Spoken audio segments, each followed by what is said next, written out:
Today, if you ask people to name the most powerful country in the world, one name will almost certainly come up first: the United States of America. America has one of the most powerful militaries on Earth. It has one of the world's largest economies. The US dollar sits at the center of global finance. American companies dominate industries ranging from technology and entertainment to energy and finance. An American military, economic, and political influence reaches almost every corner of the planet. But here is the question that makes the story truly fascinating. Was America always powerful? Absolutely not. There was a time when the land that became the United States was controlled by European empires. There was a time when the American colonies were ruled by Britain. There was a time when the United States was a young and fragile republic struggling simply to survive. So how did that relatively new country become one of the most powerful nations in human history? The answer isn't one single event. It was a combination of geography, war, immigration, industry, resources, technology, finance, politics, and sometimes controversial decisions. And the story begins long before the United States even existed. The beginning of a new world. To understand America's rise, we first have to travel back to Europe. During the 15th century, European kingdoms were competing to discover new sea routes. They wanted access to valuable goods, new markets, resources, and trade routes. Portugal became one of the leaders of this exploration. Then, in 1492, Christopher Columbus sailed west across the Atlantic. He was searching for a route to Asia. Instead, he reached islands in the Caribbean. Columbus believed he had reached part of Asia. He had not. He had reached a world that was already home to millions of indigenous people. This is an important part of American history that is sometimes simplified. The Americas were not empty lands waiting to be discovered. Indigenous nations had lived across North America for thousands of years. They had their own languages, cultures, political systems, economies, and traditions. European arrival changed their world permanently. Diseases brought from Europe devastated indigenous populations. Wars followed. Land was taken, and European powers began competing for control of the enormous territories of the Americas. Spain established colonies across large parts of the Americas. France expanded into North America, and Britain established colonies along the eastern coast. These British colonies would eventually become the foundation of the United States. 13 colonies. By the 18th century, 13 British colonies had developed along the eastern coast of North America. These colonies were growing rapidly. People arrived from Europe. Towns became cities. Farming expanded. Trade increased. And a new society was developing. But the people living in the colonies were still subjects of the British Crown. That relationship worked for a long time. Then the situation began to change. Britain had fought a massive conflict with France in what became known as the 7 Years' War. Britain won, but victory came at a huge financial cost. The British government was deeply in debt. London believed the American colonies should help pay for the cost of defending the empire. So Britain began imposing new taxes and regulations.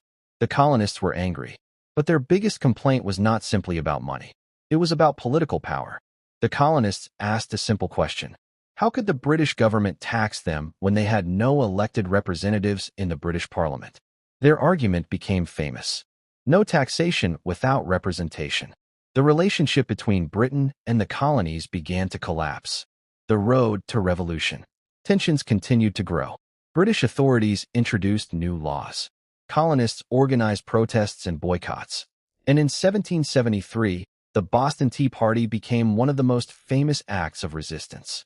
Protesters dumped large quantities of British tea into Boston Harbor. Britain responded with even harsher measures. But instead of frightening the colonies into submission, the punishment pushed them closer together. Then, in 1775, fighting broke out at Lexington and Concord. The American Revolution had begun. The 13 colonies were now fighting one of the world's most powerful empires. Britain had a professional army. It had a powerful navy. It had enormous financial resources. The American rebels had far fewer resources. But they had something extremely important: determination. And eventually, they found a powerful international ally: France. The War for Independence. France saw an opportunity to weaken its old rival, Britain. French money, weapons, troops, and naval support became extremely important to the American cause. The war continued for years. Then came one of the decisive moments. In 1781, British General Charles Cornwallis surrendered at Yorktown after being surrounded by American and French forces. The fighting did not end immediately, but Britain's ability to continue the war was seriously weakened. In 1783, the Treaty of Paris officially recognized American independence. The United States was now a new country, but it was far from being a superpower. It was a young republic with limited resources and a huge number of challenges. Its leaders now faced another question. How do you build a functioning country after winning a revolution? Building the republic. America needed a stronger political system. The leaders of the new country eventually created a constitution that established the framework of the federal government. In 1789, George Washington became the first president of the United States. The new republic was an experiment. There was no king. The government was based on a written constitution. Power was divided between branches of government, and the country was designed around the idea that political authority came from the people.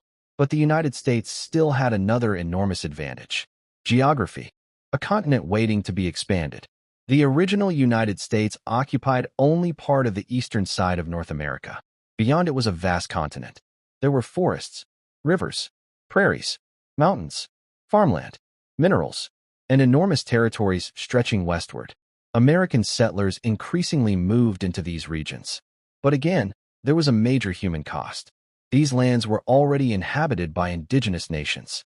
As the United States expanded, treaties were signed. Some were later broken. Wars were fought. Indigenous communities were displaced. And enormous amounts of territory eventually came under American control. One of the most important moments came in 1803. The United States purchased the Louisiana Territory from France. The Louisiana Purchase dramatically increased the size of the country. America now controlled an enormous stretch of land west of the Mississippi River. The young republic had suddenly become a continental power in the making. The dark contradiction. But America was developing a serious contradiction. The country talked about liberty. It talked about equality. It talked about individual rights. Yet millions of people were enslaved. Enslaved Africans and their descendants were forced to work, particularly in the agricultural economy of the South. Cotton became extremely profitable, and the plantation economy depended heavily on enslaved labor. Meanwhile, the northern states were becoming increasingly industrial and increasingly opposed to the expansion of slavery. The disagreement between North and South grew over decades. The central question became impossible to avoid. Could the United States remain one country while slavery continued to expand? Eventually, the answer came through war. The Civil War. In 1861, the American Civil War began. The Union fought against the Confederate States. The conflict was about many political and economic issues, but slavery was at the center of the crisis that produced the war. For 4 years, Americans fought Americans. The death toll was enormous. Cities and communities were destroyed, and the country was transformed. President Abraham Lincoln became the most important political figure of the Union's war effort. In 1863, Lincoln issued the Emancipation Proclamation, declaring enslaved people in the rebellious states to be free. Then, in 1865, the war ended. The 13th Amendment abolished slavery throughout the United States. But the end of slavery did not immediately end racial inequality. Discrimination continued. Segregation followed. And the struggle for civil rights would continue for generations. The American story was becoming more complicated. The country was becoming stronger, but it was also confronting the consequences of its own past. The industrial explosion. After the Civil War, something extraordinary happened. America began industrializing at an astonishing speed. Railroads spread across the continent. Factories expanded. Cities grew. Millions of immigrants arrived from Europe and other parts of the world. Steel production increased. Oil became a major industry. Banking expanded.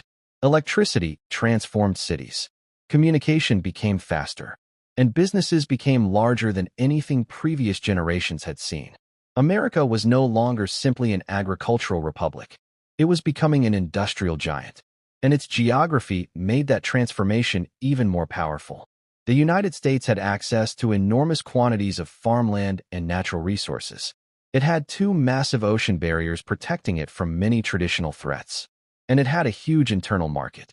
A company could grow inside America without immediately needing to depend on foreign consumers. That combination created extraordinary economic momentum. America enters the world stage. By the end of the 19th century, America was no longer simply focused on its own continent. Its economy was expanding. Its navy was growing. Its international interests were increasing. The Spanish-American War of 1898 marked another important step in America's emergence as a global power. The United States was beginning to project influence beyond North America. But the biggest transformation was still ahead. World War. World War I. In 1914, Europe descended into a massive war. At first, the United States tried to remain neutral, but the conflict eventually pulled America into the war. In 1917, the United States entered World War I. American troops and industrial resources helped the Allies. In 1918, the war ended. Europe had been devastated. Millions had died. Several major empires had collapsed. European economies were deeply damaged. America, meanwhile, had emerged in a stronger economic position. The United States was becoming a major financial and industrial power. But another global war would transform its position even further. World War II changes everything. In 1939, World War II began. Once again, Europe became a battlefield. The United States initially stayed out of the conflict. Then came December 7, 1941. Japan attacked Pearl Harbor. America entered the war. And this time, the full industrial capacity of the United States was mobilized. Factories produced aircraft, ships, tanks, weapons, vehicles, ammunition. America became what was effectively an enormous war production machine. The United States fought on multiple fronts. In Europe, in the Pacific, and across the global economy. Then, in 1945, World War II ended. But the world had been transformed. Europe was devastated. Japan was defeated. Germany was destroyed. Britain was financially exhausted. And two powers emerged above almost everyone else: the United States and the Soviet Union. The Cold War had begun. The dollar becomes a global force. America's power after World War II was not based only on military strength. It also helped shape the international economic system. In 1944, representatives from dozens of countries gathered at Bretton Woods, New Hampshire. The goal was to create a more stable global financial system after the chaos of the Great Depression and World War II. The International Monetary Fund and World Bank emerged from this new international financial architecture. The U.S. dollar became central to the system. The original Bretton Woods exchange rate system eventually ended. But the dollar's importance did not disappear. Why? Because the American economy was enormous. American financial markets were deep. American institutions were influential. And countries around the world continued to use the dollar for trade, reserves, investment, and international finance. This created a different kind of American power. Power that did not require a soldier to cross a border. Power that could move through money. The Cold War. The United States and Soviet Union were now competing for global influence. The world became divided between competing political and military alliances. In 1949, NATO was created. The United States became the central military power within the alliance. American troops and bases appeared in different regions around the world. The United States also became involved in conflicts far from its own territory: Korea, Vietnam, the Middle East, Europe, Asia. American foreign policy was increasingly global. Supporters argued that the United States was defending the free world. Critics argued that Washington was sometimes interfering in the internal affairs of other nations. Either way, one thing was clear: America was no longer simply a country. It had become a global power system. The race for space. Then the competition moved beyond Earth. The Soviet Union achieved several early successes in space exploration. The United States responded with enormous investments in science and technology. The competition became known as the space race. And in 1969, something extraordinary happened. American astronauts landed on the moon.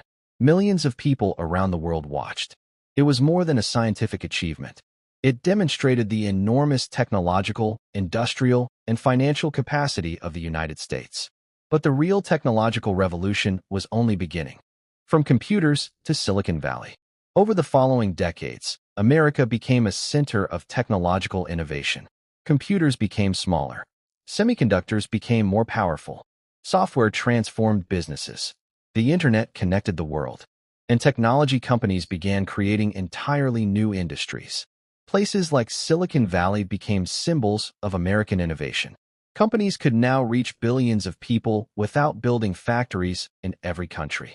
American technology became part of everyday life around the planet. The nature of power was changing. In the 19th century, power was heavily connected to land and industrial production. In the 20th century, military and financial power became increasingly important. And in the 21st century, technology, data, computing power, artificial intelligence, and digital infrastructure became critical sources of influence. America had built strength across all of these areas. 1991, the Soviet Union collapses. For almost half a century, the United States and Soviet Union had competed. Then, in 1991, the Soviet Union collapsed. One of America's greatest rivals disappeared. The Cold War was over.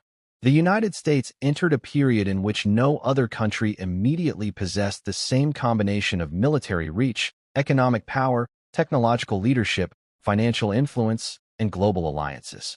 Some historians later described this period as America's unipolar moment. For the first time in decades, the United States stood almost alone at the top of the international system. But history never stops, and a new challenger was already rising. The rise of China. Over the last several decades, China transformed its economy. Manufacturing expanded. Exports grew. Cities developed rapidly. Technology investment increased. And China's role in global trade became enormous. At the same time, China began developing advanced military capabilities and expanding its international influence. The relationship between Washington and Beijing became increasingly competitive. Trade disputes emerged. Technology restrictions increased. Competition over semiconductors intensified. And both countries began investing heavily in artificial intelligence, advanced computing, military technology, and strategic industries. The world was entering a new era. Not another Cold War exactly, but certainly a new great power competition. So what actually made America powerful? When we step back and look at the entire story, there is no single answer. America's rise came from a combination of advantages. Geography. The United States occupies a huge territory. It has enormous agricultural capacity. It has major natural resources. It has access to both the Atlantic and Pacific Oceans. It has a massive domestic market. It has attracted generations of immigrants who contributed labor, skills, entrepreneurship, and ideas. It built an enormous industrial economy. It developed world-class universities and research institutions. It created powerful financial markets. It built global military alliances. And it became one of the world's most important centers of technological innovation. But there is another lesson hidden inside the story. American power was never simply the result of good fortune. It was also the result of decisions. Some decisions created prosperity. Others created enormous human costs. The displacement of indigenous peoples. The legacy of slavery, racial discrimination, foreign interventions, wars, political conflicts, economic crises. The history of American power contains both extraordinary achievements and serious failures. And both sides matter if we want to understand how the country became what it is today. Today, the United States remains one of the most influential countries on Earth. Its military operates globally. Its companies influence international markets. Its universities attract students from around the world. Its technology powers enormous parts of the modern economy. Its entertainment industry reaches billions of people. And the US dollar remains one of the most important currencies in international finance. But history gives us a warning. No empire remains dominant forever. Britain once stood at the center of the global system. Then the balance of power changed. The Soviet Union became a superpower. Then it collapsed. Now China is challenging America's position, and other countries are growing as well. India is expanding economically. European powers remain important. Middle Eastern countries are increasing their strategic influence. And technology is changing the definition of national power itself. So the most interesting question is no longer, is America powerful? It clearly is. The more important question is, can America remain powerful in a world that is changing faster than ever? Can it maintain its technological advantage? Can it manage its enormous debt, and economic challenges? Can it remain competitive with China? Can it maintain its global alliances? Can it continue attracting talent from around the world? And perhaps most importantly, can it adapt? Because the history of every great power contains the same warning. Strength is never permanent. The world changes. Technology changes. Economies change. Alliances change. And eventually, the balance of power changes too. The final chapter has not been written. In 1492, European explorers crossed the Atlantic and entered a world they barely understood. In the following centuries, European empires competed for control of the Americas. In 1776, 13 colonies declared independence. In 1783, Britain recognized the new country's independence. In the 19th century, the United States expanded across a continent. That expansion came with enormous achievements and enormous human costs. The Civil War transformed the country. Industrialization transformed its economy. World War I increased its financial influence. World War II transformed it into a global superpower. The Cold War expanded its military and political reach. The technological revolution strengthened its economic influence. And the collapse of the Soviet Union left America in an extraordinarily powerful position. But history is still moving. China is rising. Technology is changing. Artificial intelligence is transforming economies. Global trade is shifting. And the world is becoming increasingly multipolar. Maybe America will remain the dominant superpower for another century. Maybe another country will eventually overtake it. Or maybe the future will not belong to a single superpower at all. Perhaps the world is moving toward a system where several powerful nations compete and cooperate at the same time. We don't know yet. And that's what makes history so fascinating. Because the future is never guaranteed. The United States was not born a superpower. It became one through centuries of expansion, conflict, innovation, economic growth, political decisions, technological breakthroughs, and historical circumstances. Its story is not simply a story of victory. It is a story of ambition, a story of contradiction, a story of opportunity, a story of power, and above all, it is a reminder that the balance of power in the world is never permanent. Countries rise, countries fall, new powers emerge, old powers adapt or disappear. America's past explains how it reached the top, but the future will determine how long it can stay there. And perhaps the next great chapter of American history has not even been written yet.